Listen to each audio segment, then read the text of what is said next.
TNPSC aspirants நாம் வந்து 7ஆம் வகுப்பில் இயல் 3ல் இயல் 4ல் அறிவியல் ஆக்கம் அப்படிங்கிற லெசன் வந்து பார்க்க போகிறோம். இது வந்து பார்ட் 1 வீடியோ. பார்ட் 1ல் வந்து கலங்கரை விளக்கம் வந்து பார்க்க போகிறோம்.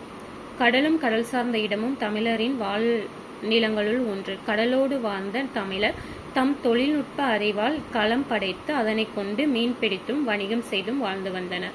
கடற்பயணம் சென்று கரை திரும்ப தமிழர் கண்ட தொழில்நுட்பமே கலங்கரை விளக்கம். கலங்கரை விளக்கத்தை தான் பார்ப்போம். அது குறித்து சங்கப்பாடல்ல என்ன கொடுத்துருக்காங்கன்னு பார்க்கலாமா? யாருன்னா கடியலூர் உருத்திரங்கண்ணனார் வந்து பாடியிருக்காரு. என்னதுன்னா, வானம் ஊன்றிய மதலை போல.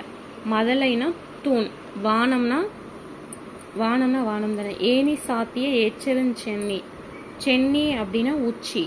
விண்போற நிவந்த வேயா மாடத்து, வேயா மாடத்துனா வைக்கோல் போன்றவற்றால் வேயப்படாது திண்மையாக சார்ந்து பூசப்பட்ட மாடம். இரவில் மாட்டிய இலங்கு சுடர் நெகிழி, நெகிழினா தீச்சுடர். உறவு நீர் அழுவத்து ஓடுகளம் கரையும் துறை. கரையும்னா அலைக்கும், அழுவம்னா கடல். உறவு நீர்னா பெரும்பரப்பு நீர். இது யாருன்னா கடியலூர் உரைத்திரங்கண்ணனார் பாடியிருக்காரு. அதாவது கலங்கரை விளக்கம் வந்து வானம் வந்து கீழே விடாமல் தாங்கி கொண்டிருக்கும் தூண் போல தோற்றம் அளிக்குதான். அதான் வானம் ஊன்றிய மதலை போல. ஏனி சாத்திய ஏச்செரும் சென்னி, அதாவது ஏனி கொண்டு ஏற முடியாத உயரத்தை கொண்டிருக்குதான் கலங்கரை விளக்கம். விண்புற நிவந்த வேயா மாடத்து, அதாவது வேயப்படாமல் சாந்து பூசப்பட்ட விண்ணை முட்டும் வானத்தை உடையது. அந்த மாடத்துல வந்து இரவில் மாட்டிய இலங்கு சுடர் நெகிழி, இரவில் எரியும் விளக்கு.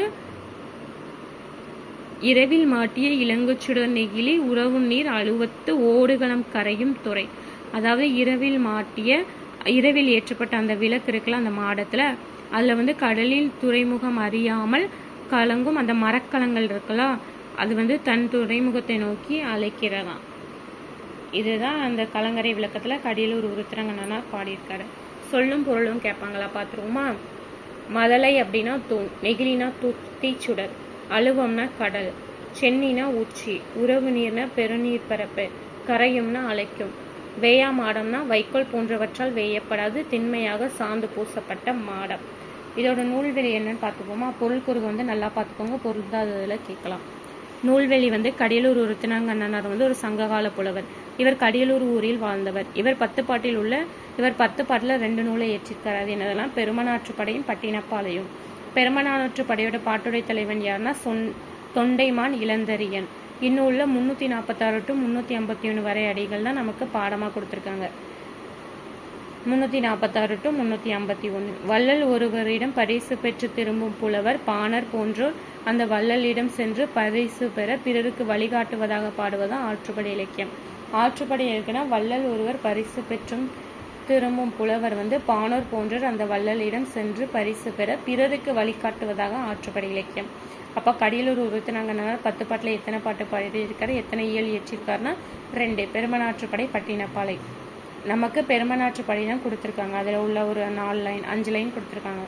அதோட பாட்டுடை தலைவன் யாருன்னா தொண்டைமான் இளந்தரியன். அதுக்கப்புறம் 10 பாட்டு நூல்கள் என்னெல்லாம் பார்த்துடலாமா? தெரிந்து கொள்வோம்.